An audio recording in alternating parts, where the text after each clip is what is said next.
All right, we had the Palpa, which is the psycholinguistic assessment of language processing and aphasia. It was made in the U.S. and Canada.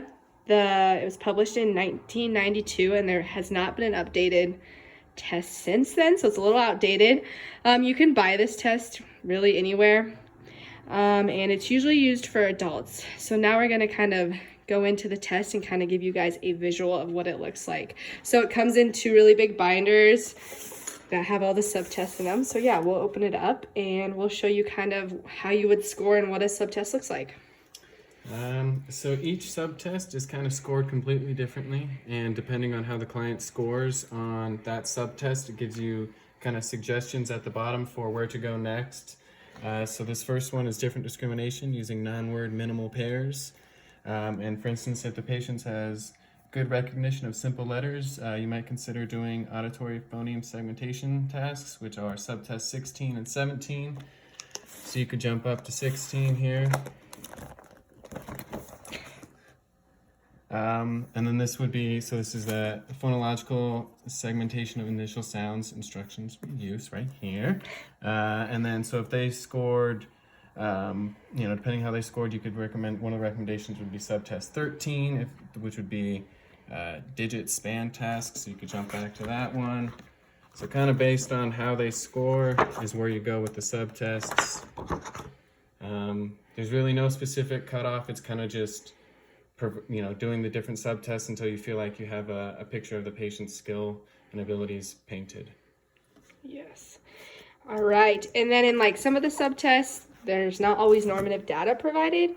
So in this second binder, there's a subtest right here, and it is the auditory sentiment judgment. And so from there, it tells you kind of how you would use it, just like he said, but then there's a description of statistic. Norms are not currently available, so you can't judge it on there. So not every test is standardized for that reason. But much like his, it does tell you kind of where to go next. So just kind of give you a visual of what maybe some of the subtests look like. There's some pictures. They're really kind of outdated though, and they're all in black and white, so it's not always like the most appealing to the eye.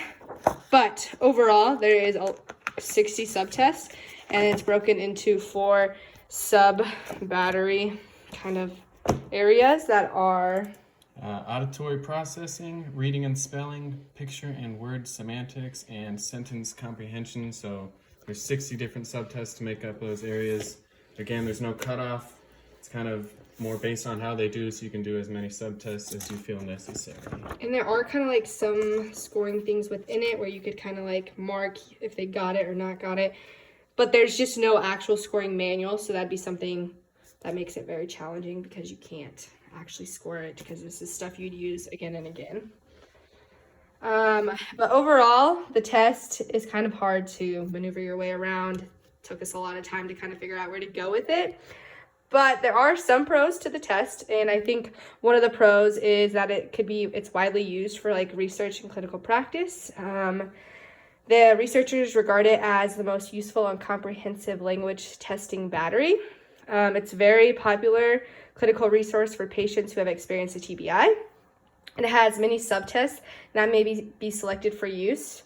And most of the subtests are time efficient, so it doesn't take very long, but there's also cons.